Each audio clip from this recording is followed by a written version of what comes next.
Welcome to Garden DC, the podcast about everything gardening in the Washington, D.C. and Mid-Atlantic region. I'm your host, Kathy Jentz.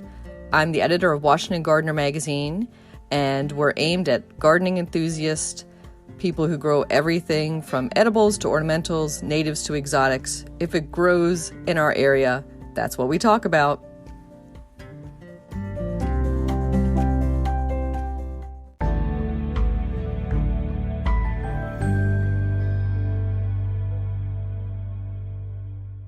This week on the Garden DC podcast, we're talking to Nicole Mitchell, site manager of Green Spring Gardens, and Brenda Skarphol, curatorial horticulturalist at Green Spring Gardens. Green Spring Gardens is a public garden that includes a historic 18th century plantation house and is located in Alexandria, Virginia, and is operated under the Fairfax County Park Authority. Welcome, Brenda and Nicole. Thank you, Kathy. Thank you, Kathy. Good morning. And good morning, and great to have you both here. And on such a cold winter day, I'm sure you're happy to be inside for a little bit. Oh, yes.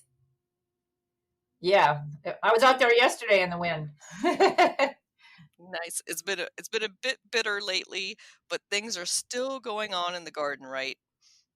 Oh yes, lots to do. And lots to read about and talk about, and lots of classes going on. So I wanted to start first with Nicole to talk a little bit about Green Spring itself, how people can visit, what they would see there, and the fact that Green Spring just turned 50 years old. Yes, great. Thank you, Kathy. There is always something to see here at Green Spring Gardens. Of course, right now we still are, wading our way through the COVID pandemic. So our visitors, we do want our visitors to know that our grounds are open, and through the entire pandemic, our walking trails have always remained open. And today, the grounds are open dawn to dusk, but we want our visitors to know that our facilities remain closed to prevent the spread of the virus, and for public health and safety, as well as the safety of our staff and volunteers.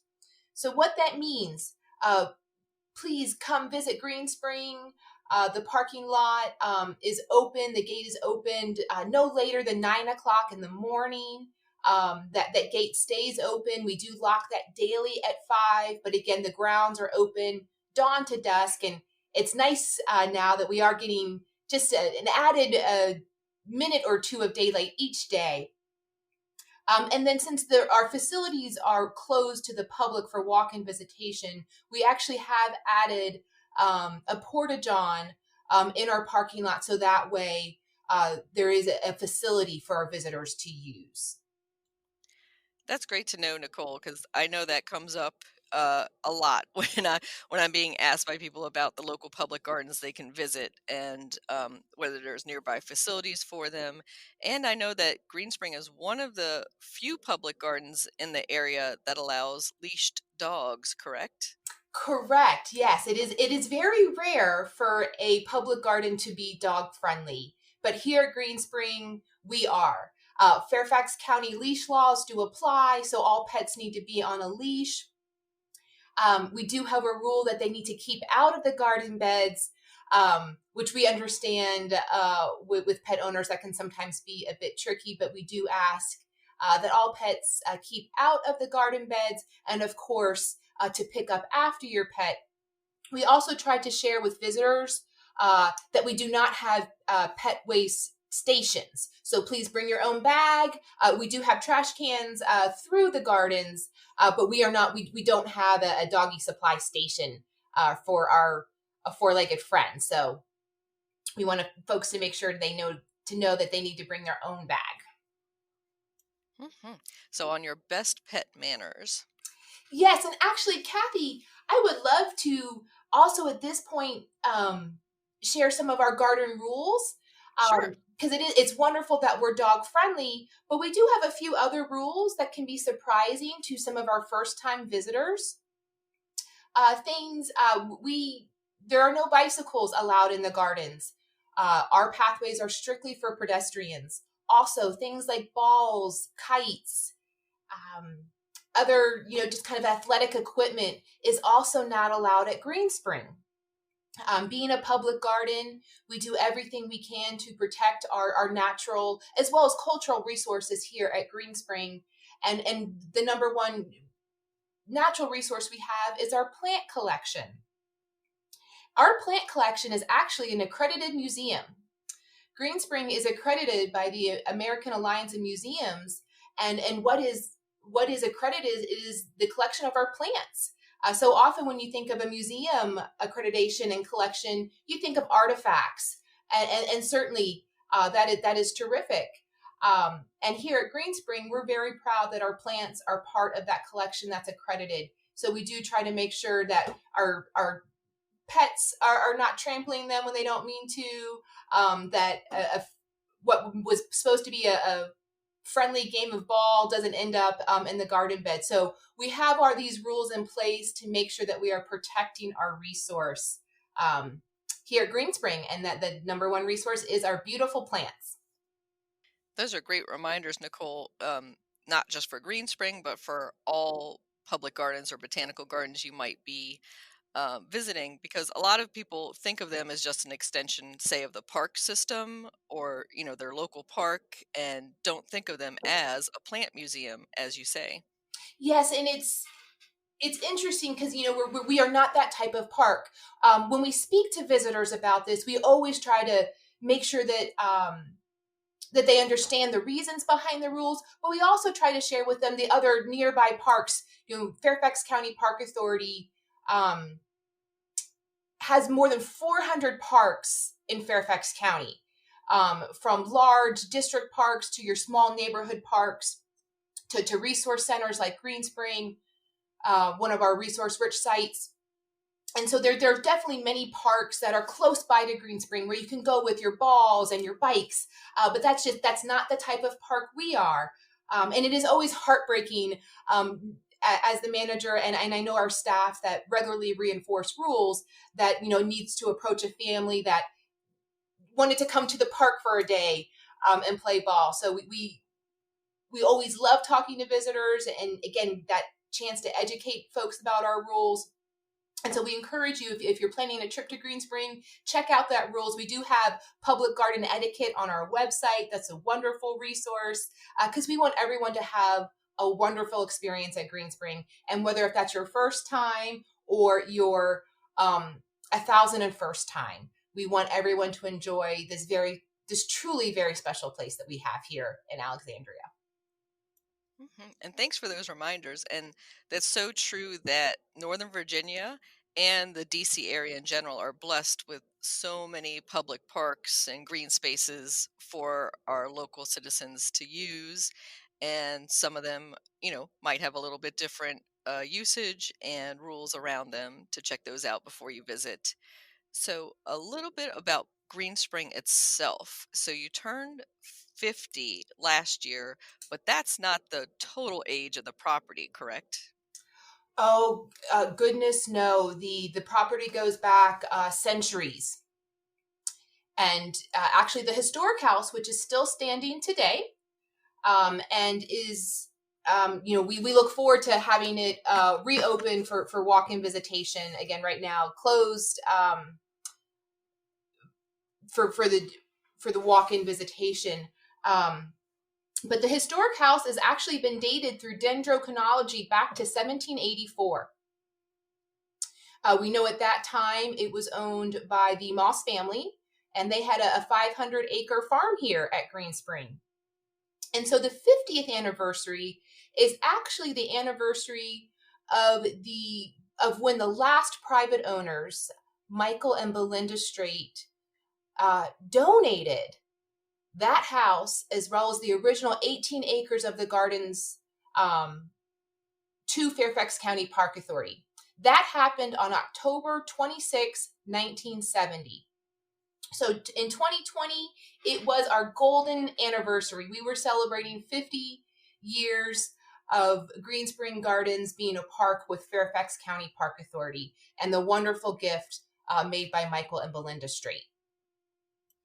I love that golden anniversary. So, because of COVID, obviously, some of those anniversary plans got delayed or postponed, but some things did happen. So, how did you celebrate the gold in that golden anniversary?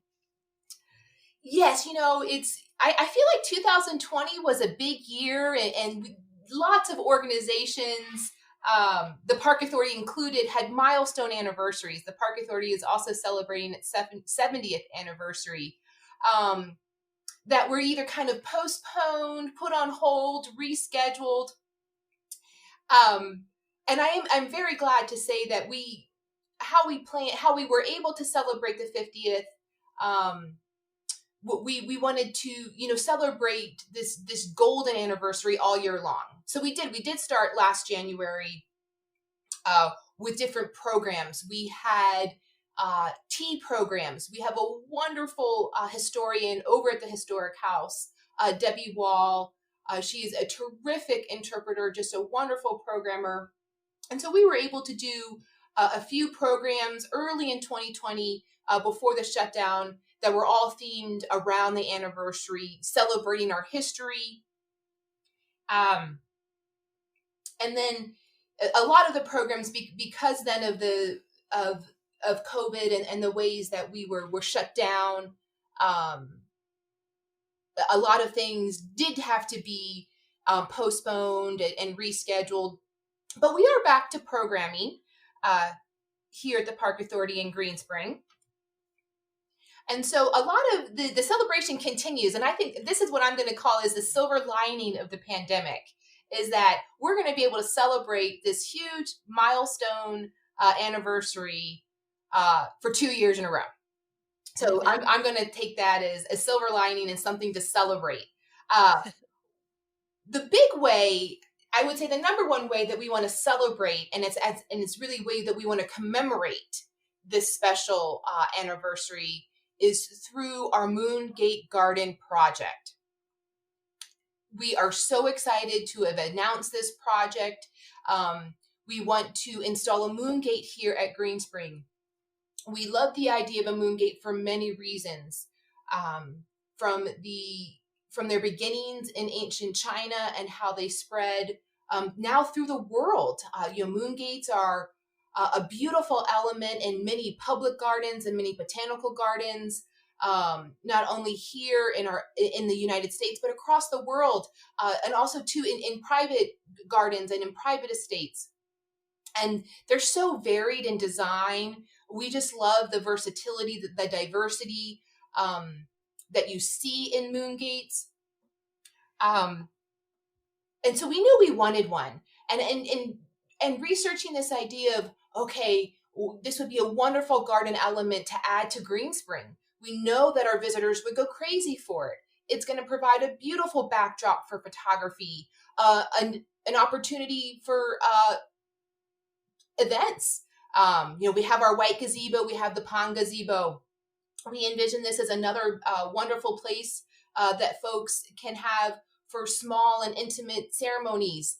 But then we're so excited about a moongate because of the ways that it also ties to our Beatrix Farrand landscape. Kathy, I'm sure you know we do here at Green Spring. Actually, it was Michael and Belinda Strait, the last private owners, that commissioned Beatrix Farrand in the 40s, in the early 40s, to come out here at Green Spring.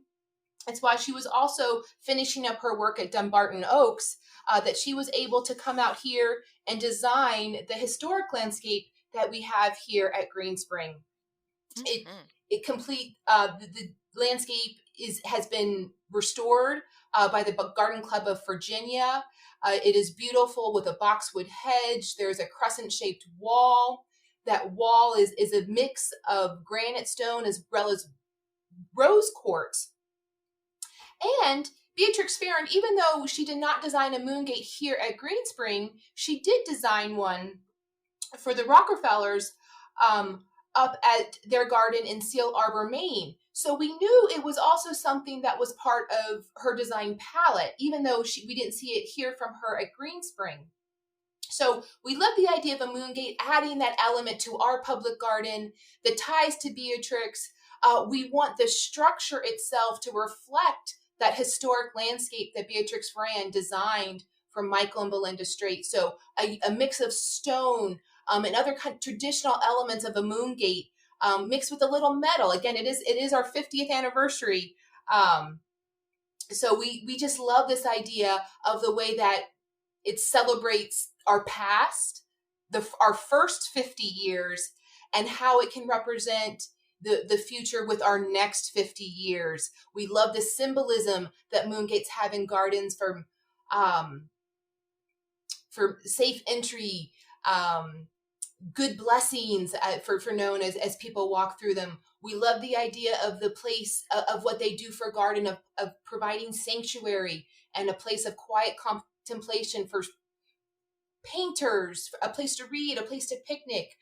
So we are just so jazzed about the Moongate Garden project. That sounds so exciting. And I know the Farron design landscape is the Crescent Garden behind the historic house. So where exactly is the Moongate going to be situated in the garden? Excellent question, Kathy. We are working, we have an idea. We would like it close, for those that are familiar with Greenspring Gardens, close to our edible garden as well as the shrub border. And so what we are currently doing is we are working with our archaeology and collections branch, part of our cultural resources team here and part of our due diligence of scouting that perfect location for a Moongate. So we are currently working with archaeology on evaluating what we're hoping to be the location. So it would not be 100% final yet, but it is. We hope that it will be just outside that historic landscape, on the side of the edible garden. Is the current thinking, Kathy?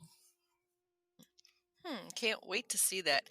And for those not familiar with Beatrice Farron's work, she also designed locally Dumbarton Oaks, and that was considered one of the masterpieces of her career. Yes. She was a early female landscape designer and was active, I think, designing for almost 60 years. So many, many private gardens, but also many public gardens can still be visited that show her work, and just wonderful, wonderful work that she did.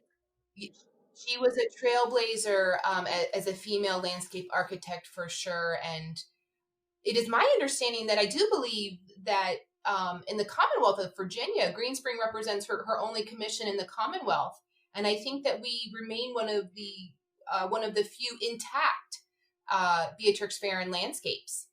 Yeah, that's my understanding too, Nicole, is that for some reason she worked a lot in DC and the East Coast and up around Boston and that area as well, but very few in the South, and no other Virginia sites that we know of.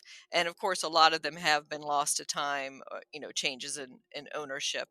Of But course. there are still some, of course, photographic records of those Yeah, that we can and do comparison. she was a wonderful designer. Just I've been all of her work I've always enjoyed, and just her principles I think are still true today of how she designed landscapes. I think we can learn a lot from her style as well as others. But we are very proud of our Beatrix Farron landscape here at Greenspring. And justifiably so. And also about your landscape. So you said when it became a park 50 years ago, it became a public garden. Uh, you had, I think, 18 acres at that time, but you've expanded since then, correct? Yes. Oh, thank you. I meant to mention that, Kathy. Yes. So originally, the original um, gift from the Michael and Belinda Straight was the historic house, that 1784 historic house, and those 18 acres. Today, the Park Authority has grown Greenspring to just slightly more than 31 acres. And part of that is kind of a meandering path downhill around to some water features, little ponds, and that area seems so different from the areas that are closer up and more intensely gardened. Are there future plans for expanding those gardens there? Um, as far as expanding gardens, we always want to enhance all of our spaces. We don't have any current plans for extending any current expansion, but we always have plans for enhancements. But yeah, those the two ponds that we have down there and what we refer to as kind of the lower portion of the gardens have been extremely popular always. But I would say through the pandemic, and like all park systems, Green Spring has seen a significant increase in visitation. And we love that. We love that people are finding us either again for that first time or the 101st time, as I said before. But the ponds have been wildly popular. But they're a little less formally gardened. They do have some beautiful gardens down there. There's a bog down there, and of course, you can pick up the trail from those lower gardens into the Virginia Native Plant Garden as well. That it is all, yes, it's all less formal than the demonstration gardens that you will find closer to the horticulture center. I always like to think of our horticulture center as our visitor center. So if you kind of think that is as home based, if you will, yes, the formal gardens, what we refer to as our demonstration gardens, are around the building. Then they become more and more informal as you get down to the ponds. But definitely a very popular place. And through the spring and summer, not so much today. Oh, but families, kids love the turtles, the fish. We have carpfish, there bluegill fish, just a lot of stuff to see and experience, and breathe just good old fresh air. Of course, we also have Turkey Cock Run coming through the gardens in the lower section as well. So just a beautiful place to view wildlife, to sit and enjoy a park bench, and have a really nice walk. Yeah, and that's a great point as well that even in our own home gardens, usually what happens is, of course, around your home is the most intensely gardened, and as you go out into the landscape, it becomes less and less formal in many cases. Yeah, that's a common design practice, I Hmm. think, within landscape again, Hmm. getting way into more and more of nature, if you will. Correct. And also because you're bordered by some forested and more naturalistic property, you can kind of blend in that area. I think so, Kathy. I think that's an excellent point. Hmm. And so let's give a little bit for the visitors, future visitors, we'll call them, who don't know what's at Green Spring. So when you first are approaching the Horticultural Center, also known as a visitor center to many people, then there's a circular drive in front that boasts a rock garden. Can you talk a little bit about that, and then maybe the children's garden and maybe the townhouse demonstration gardens? Absolutely. Um, so our rock garden, yeah, we have a beautiful rock garden that is directly in front of the horticulture center. There, it's kind of, we have a roundabout there. And in the circle of the roundabout is this rock garden.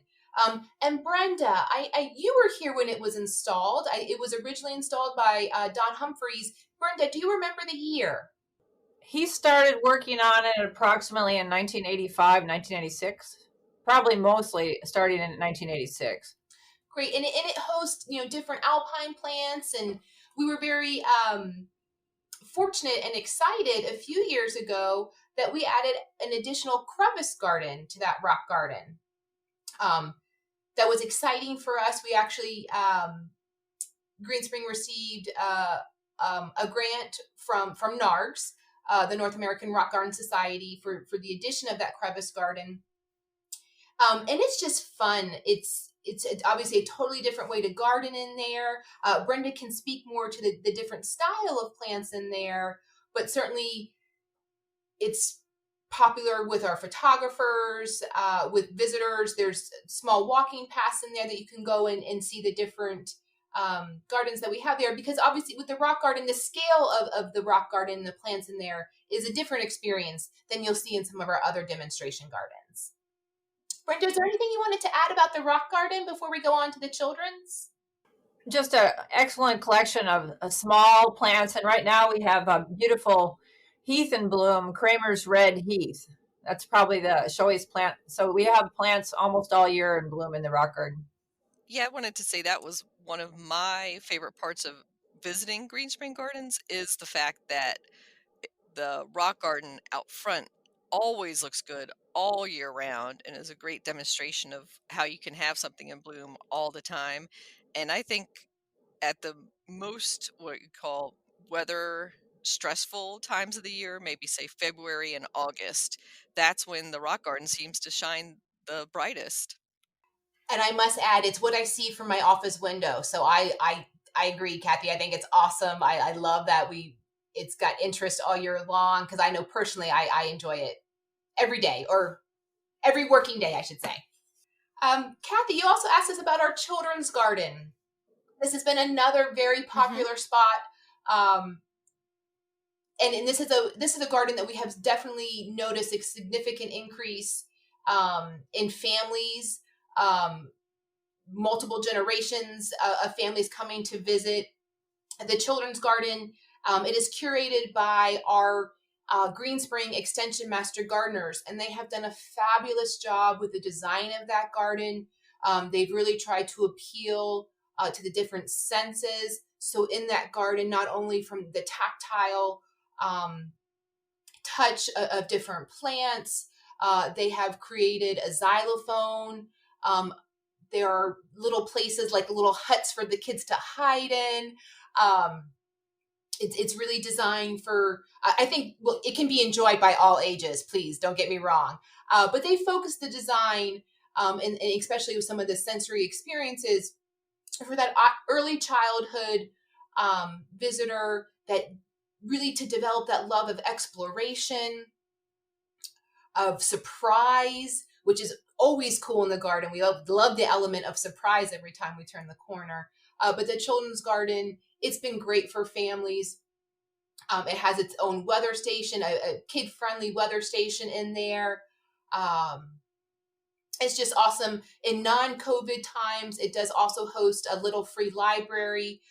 We have at the moment closed the little free library, just to avoid additional touch points for our visitors. We want everyone to maintain their obviously their health and safety while they're visiting us here. But a lot of cool things for that children's garden, and we are very grateful to the Green Spring Master Gardeners for all of their passion and hard work that they put into that garden. It definitely shows. It is such a fun area, even for adults. I'm going to say, even though it says children's, don't be afraid to go in there. And there's some great photos to be taken as well in that section. Absolutely, yes. And then not far from that is... Yes, the townhouse gardens. These are gardens. So our townhouse gardens are three spaces that are directly adjacent to one another. And the goal of these gardens, what we're demonstrating here, is how to garden in small spaces. The majority of residents in Fairfax County are living in townhomes. And they love to garden. So what we want to demonstrate is how to demonstrate in those small spaces and different things that you can do within a garden, within a townhouse garden, or just ideas for other small spaces, or just other cool elements to bring into your home garden. They're complete, several, they all three of them have benches in there. So they're also a beautiful place to sit and enjoy the gardens, watch visitors, as well as look at the different color combinations and other things that we've got going on in the gardens. So you mentioned that your office overlooks the rock garden, and that's one of your, perks of the job, we'll call that. But when you maybe take a break from sitting at your desk for a while, what other portions of the gardens Oh, do you like to so visit? when I get out, I love to do the loop. And I love to do our circle loop. We have a lot of visitors that come and enjoy what we refer to as the circle. It's kind of, again, close to that horticulture center. You can see a lot of the demonstration gardens, not only the ones that we've mentioned, the rock, the children's garden, the townhouse gardens, but you walk by the edible garden, the arbor garden, our concentric garden, um, the white gazebo garden. So I love to go out and I love to make that circle. And I love to, if I have time, I love to make that circle a little longer. And then I'll get off the circle and I'll go down through the Virginia Native Plant Garden. We have a trail back through there that goes that takes you through that garden, again across the creek. It will bring you around to the ponds, and then I love to come back up through the ponds, walk by the historic house, and then I'll capture the rest of the Vista Garden as well as the long border on my way back. So I love that loop that I can do. I can see most of the gardens with that loop, and it feels good. And we have many visitors that do that loop multiple times to get their exercise in. So that's always nice to see our visitors out there too. But that's what when I get out, that is my secret circle that I do. That sounds like a lot of fun. And there's also an edible garden on the property, which used to be curated, I think, by Yes. Cindy Brown, who has moved on to Smithsonian Gardens, and now is done by Pam Smith and the local master Yes, gardeners. yes. Is So that after Cindy Brown went to Smithsonian, Nancy Olney, who has retired now from Green Springs, she was the horticulturist of the edible garden for years and years, and did a really fabulous job with that space. You know, we've talked about year-round interest. Nancy took that edible garden and she turned it into a four-season garden as well. That's just fabulous. And when she retired, again, very grateful to Pam Smith, our community hort supervisor and unit coordinator for the Green Spring Master Gardeners. They stepped up. They started then also curating that additional garden. And in the time of the pandemic, everything that was grown within the edible garden, these past from the spring, summer, and through the fall harvest was actually donated by the master gardeners to a local food bank. So that felt real good for Green Spring, especially during the pandemic. That's wonderful to hear. That's often a question of visitors to public gardens when they see edibles in the garden is who gets to eat them and what happens to them. So that's great to know that they're donated to the food bank this past year. Yes, and forgive me, I want to tell you the amount of pounds that was donated, but I don't want to get it wrong. But it was a very impressive amount of produce that went again to the local food bank that our extension master gardeners worked with, and I'm so grateful to them, and for many ways, but definitely the edible garden is another way that we are very grateful to our master gardeners. Definitely. So, moving away from the edible garden into the ornamental plant collection, and I want to bring Brenda back in here for this portion. We wanted to talk in particular about Green Springs National Collection of Witch Hazels, and that you have over 200 plants in your collection. And where in the gardens would people see them? And uh, how do you have it seems like almost an impossible number to fit that many different, witch hazels into your collection, even though they're, either considered a large shrub or a small tree, that's still a lot of plants. Hi, Kathy. Yeah, it's amazing that we've been able to squeeze them in. And a huge number of them are in our entrance garden. So as you first come in off of Braddock Road, that's the largest number. And on the overflow parking lot area to your left on the slope and toward the back, as you go toward the stream, there are number two in the Springhouse Overlook, which is the area to the left and back of the historic house. And then below that is the Springhouse itself. And then there's other ones scattered here and there in other gardens, like native common witch hazel in the native plant garden. And so we have approximately 213 plants right now and 114 unique selections. And what makes Witch Hazel special, do you think, Brenda? Why did that collection come to be? Our former director, Chris Strand, who is now at Winter in Delaware, he loved witch hazels, and he thought that'd be a great thing to develop at Greenspring in the collection since we had lots of space. And so he started building it, and we got certification with the American Public Gardens Association for our collection, and we've just been adding to them ever since. And what makes them special is, being a large shrub or a small tree, they're easier to fit in the landscape than lots of plants, and they have lots of interest. For the Asian ones in the winter, so pretty soon in February, we're going to have a burst of color. Right now, they're just starting to put out their strap-like petals a little bit, and then the plants will bloom into March, and sometimes even April if it's a really cold year. And then some of them are very fragrant on warm days. Some have a hint of fragrance. And then there's some that have spectacular fall color, like George's is an example. And then in the fall, you get the native common witch hazel, Hamamelis virginiana blooming at the same time as it gets golden leaves. So they have a long season of interest. That's what makes them great plants. Mm-hmm. And most of them have kind of I would call it a vase-like shape, or can be pruned to that. So they are a nice, maybe we'd call it a mid to back of the bed plant for filling in. And if listeners didn't catch that Latin name, Hamamelis virginiana, for the common witch hazel, yes, that was named for being discovered in the British colony at that time of Virginia. So a nice Virginia connection there for the witch hazel. Yes, definitely. It's a cool thing that botanists got to Virginia early. Yeah, so many of the Latin names have Virginiana in them just because of that. And you're like, us Marylanders are a little peeved. Exactly. But exactly.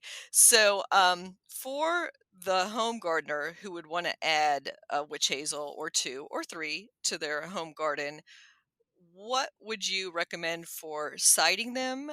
And maybe a couple of the varieties that you think would do best for a mid-Atlantic gardener. They actually prefer, of the Asian types anyway, full sun to light shade and moist sites. So the native one now is a bit different. Our native common witch hazel, that can take part shade, but of course it won't bloom as heavily in part shade. And then there's a native one to the Ozarks too, that can take a bit more shade. Hamamelis vernalis, the vernal witch hazel, that can take a bit more shade than the Asian ones. And if you end up in part shade, you're just not going to get as heavy a bloom or as showy a fall color. As far as cultivars go, there's a huge number of cultivars. Part of the issue is finding what you want. Tim Brotzman is a wholesaler in Ohio, and he has not put his list online for sale yet this year, but we get a huge number of witch hazels from him. And Aurora is a big favorite. Aurora is fragrant. It has a golden flower with touch of orange, and that's actually in the entrance garden and right near our horticulture center in the front garden, which Alda is taking care of currently. And then, of course, Helena, which is, or you can say it, Jelena, is not fragrant, but she's very popular, and she's one of our biggest plants in the long border, and she's orange flowered. And then just a one that it was one of my favorites is Chris, and it makes me think of Chris Strand. Chris kind of is very vigorous, has yellow flowers, and it's just a spectacular plant and bloom, and it tends to peak in late February. And one of my favorite things about witch hazels is that they do bloom along the branch before they leaf out, really. So the flowers are very prominent, and How do you describe the flowers, Brenda? Because I've heard spider-like, and I'm not a fan of that description. Yeah, like a lot of people, I guess, don't like spiders. So there's a really beautiful one though called Spanish spider. That's like a rust color and a yellow combined that we have in our overflow garden. I think it's better, I suppose, described as strap-like. And so they open up when it's warm out, and then when it gets cold, they roll up again. So that's why the petals last so long, is they roll up when it gets very cold. That's an interesting observation. And I always describe them as like little fairies dancing along the stem. To me, they look like little tutus or little Yeah, they do, like a little skirt. little little Yeah. skirts. So they're so cute. But that's a great observation that they do roll up and save themselves, from the worst of the ice maybe and frost out there.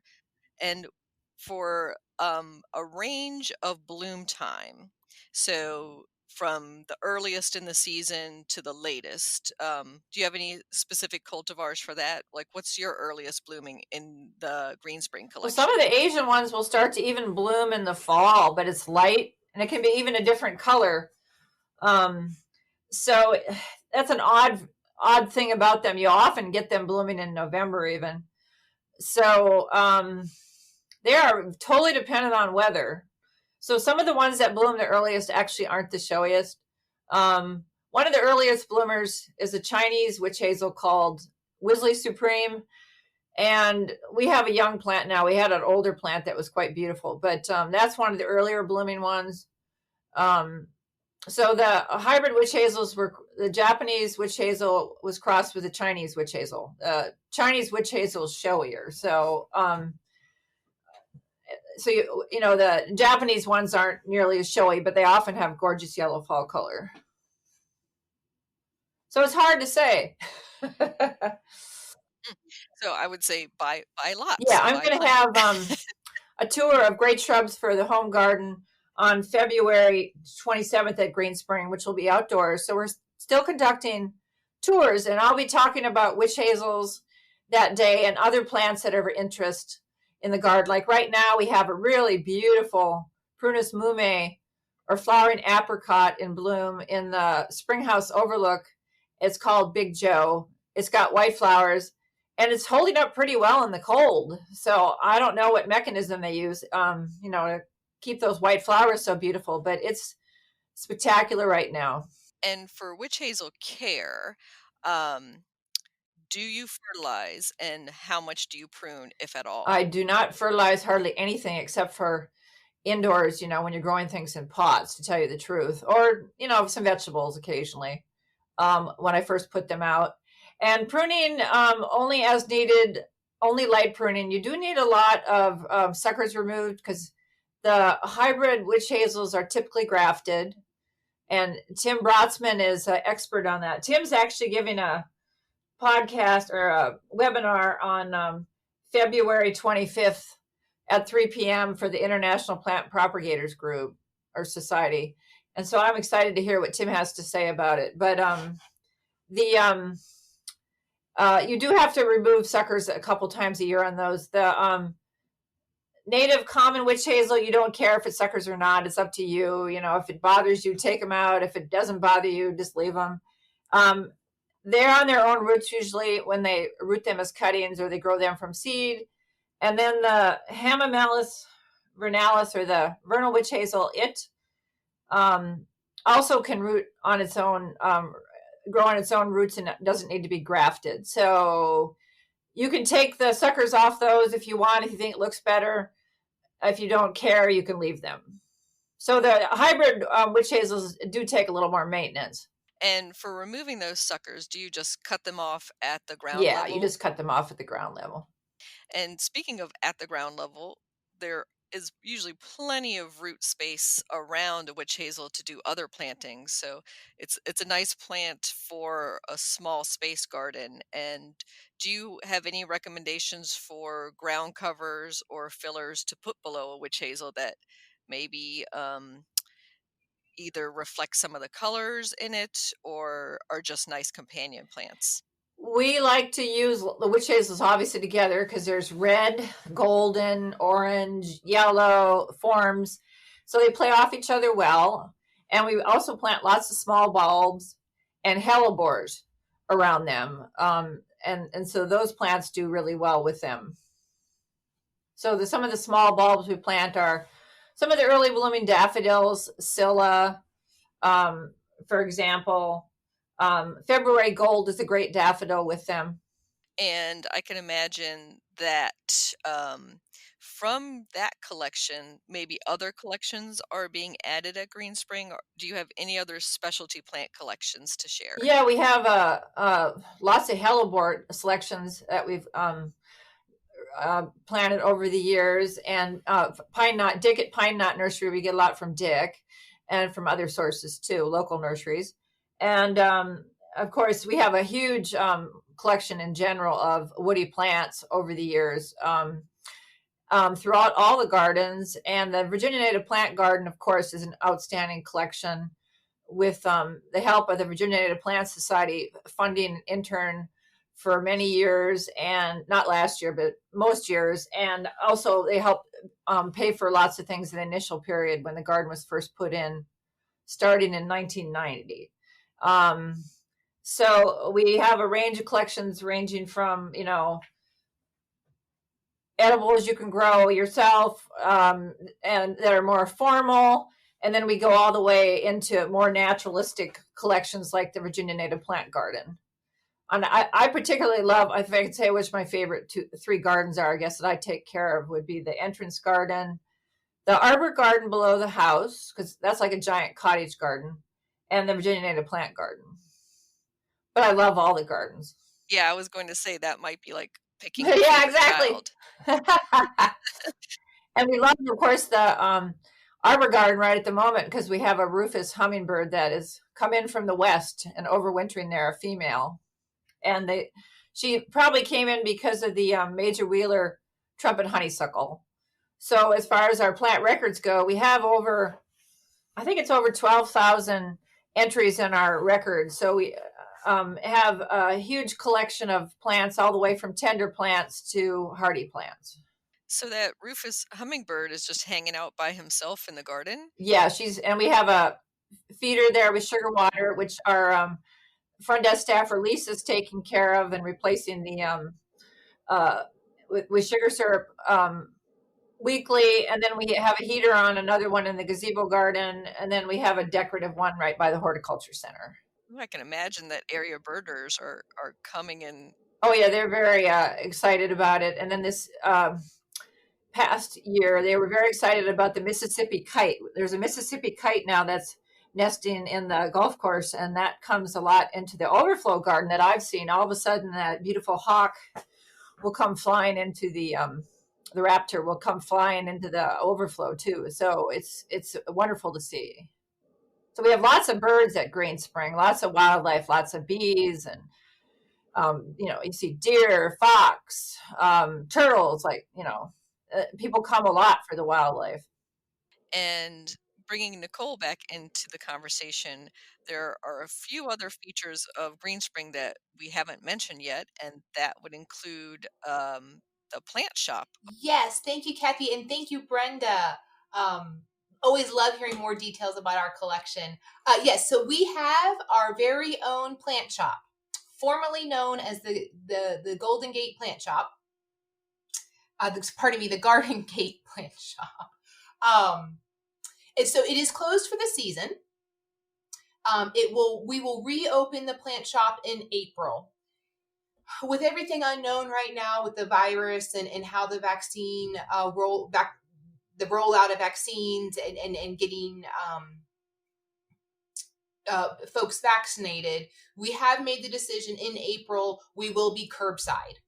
This was a new program for us, like so many, like everyone, we had to pivot. We had to figure out how are we going to operate this plant shop in the COVID environment when our facilities are still closed. So I have to applaud our staff, Kathy. They worked so hard on inventing a new offering, a new opportunity for shoppers of the plant shop, for our visitors. So often, because our plant shop is operated by the Friends of Green Spring, our friends group, who we lovingly call Frogs, people want to shop there first. That's where they want to buy their plants from. Not only because we have a fabulous selection, our plant shop coordinator Alda does just a remarkable job, but they also want to show their support for Green Spring and Frogs. So staff worked really hard on figuring out how is this going to look in the pandemic. So they did develop a curbside program that is it's a phone order system, so you can go online. Online, you will find, when we open back up, the available plants, different information about them, and a resource guide. And then you can call in your order to us here at Green Spring. Our front desk staff will take that order, and then we'll get everything ready for you. We've got a couple choices of dates as well as time frames for people to pick up in a contactless way that keeps everyone safe and happy because they're getting plants. So thanks for remembering the gift shop, the plant shop, Kathy. And of course, no podcast about Green Spring will be complete without talking about Frogs. And the plant shop is just one example of the many partnerships that we have with Frogs, and just one of the many, many ways that they support us. So here at Green Spring, from our great unit of Extension Master Gardeners, the local chapter of our VNPS, and Frogs, we are strongly supported by the community that we serve, and we are honored to be here to serve. There's such a wonderful garden community around you. That's so wonderful to see. And we're recording this at the end of January. Normally, we would be hosting, we being Washington Gardener Magazine, our annual seed exchange next weekend at Green Spring Gardens, but because of COVID, that's been a little delayed this year, and we've rescheduled it to March 27th, in hopes, with some of the vaccines and maybe some of the COVID protocols, we can at least do a stripped down version of our normal seed That exchange is what we're there. hoping, Kathy. I know we are getting inquiries from the public about, hey, are you guys still going to do the seed exchange?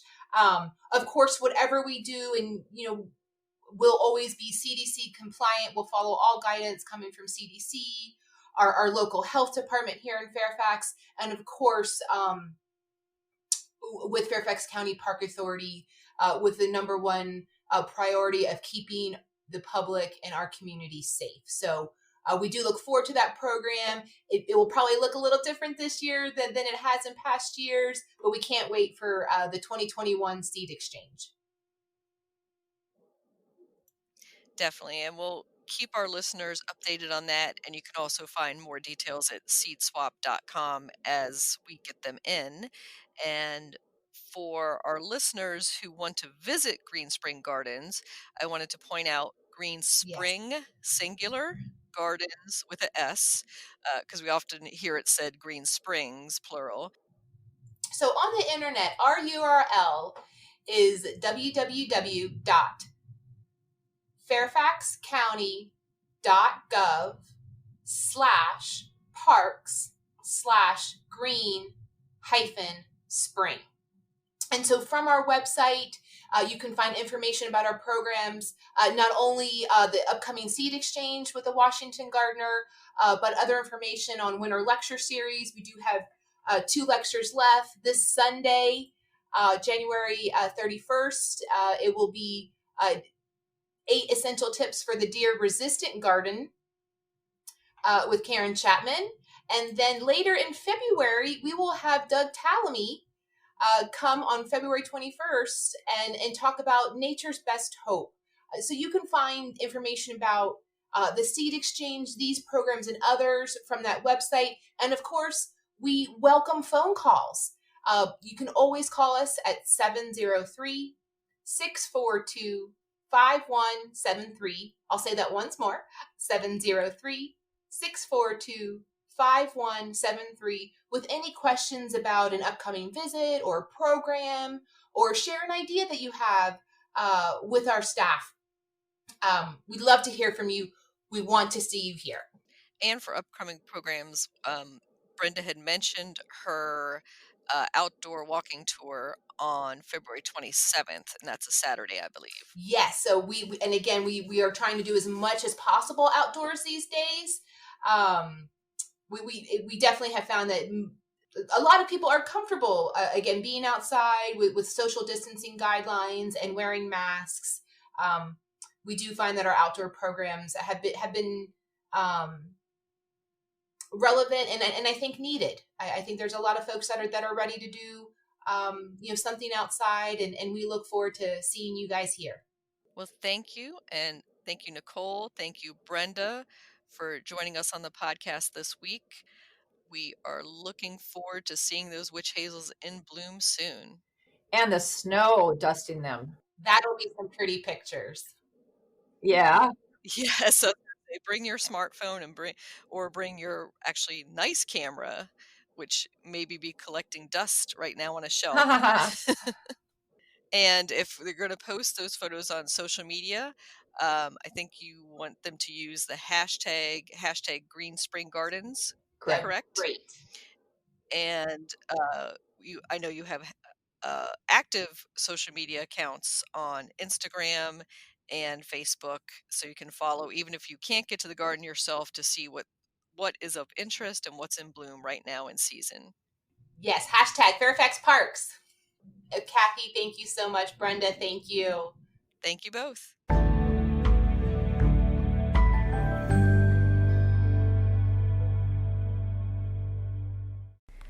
Plant profile, Japanese apricot. Prunus mume, commonly called Japanese apricot, are often mistaken for their cousins, the Japanese cherry tree. However, the Japanese apricot blooms much earlier, usually from February to March in the mid-Atlantic region. The Prunus mume flowers have more rounded petals than cherry blossoms, and they're more fragrant as well. It is native to China, Korea, and Japan. You will also hear it referred to as the Chinese plum or Japanese plum. This small tree grows to about 15 to 20 feet tall. It is winter hardy to USDA zones 6 through 8. It prefers average soils with medium moisture that are well-drained acidic loams. It will not do well in heavy clay and poorly drained wet soils. Japanese apricot likes a location in full sun to part shade, with best flowering in full sun. The Japanese apricot is primarily grown for ornamental purposes, especially for those late winter blooms. The flowers are followed by small, greenish-yellow fruits. The apricots ripen in summer and are technically edible, though very bitter if eaten straight from the tree. The fruits may be harvested for use in making jams and preserves. In Japanese cuisine, the Prunus mume fruits are made into a mouth-puckering, sour and salty pickled fruit treat. The tree requires little care, and if you need to prune it ever, do so immediately after it finishes flowering. Try planting a Japanese apricot tree in your garden today. You can grow that.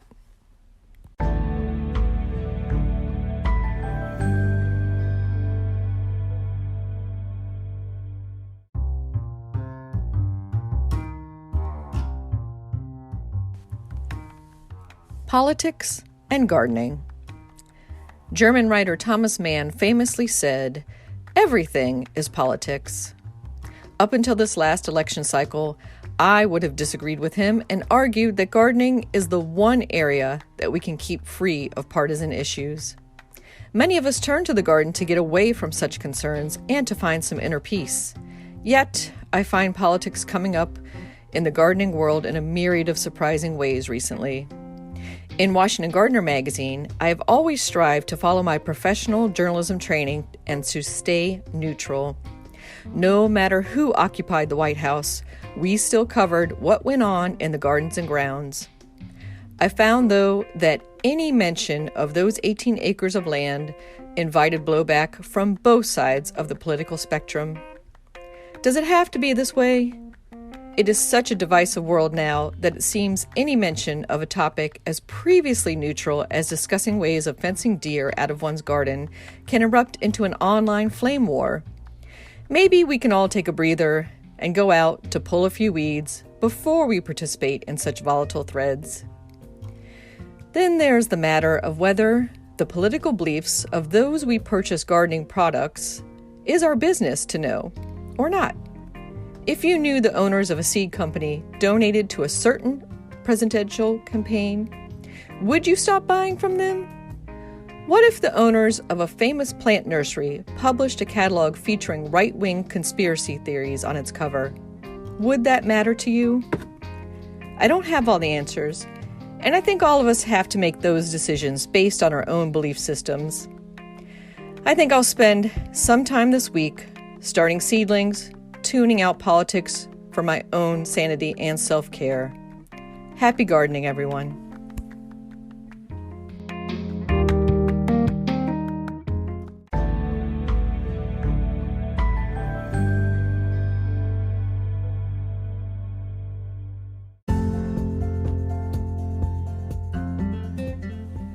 Thank you for listening to Garden DC. You can become a listener supporter by going to anchor.fm/Kathy-Gents/support. For as little as 99 cents a month, you can become a listener supporter and we'll give you a shout out in a future episode. Another way to support Garden DC is to go to WashingtonGardener.com and subscribe to Washington Gardener magazine.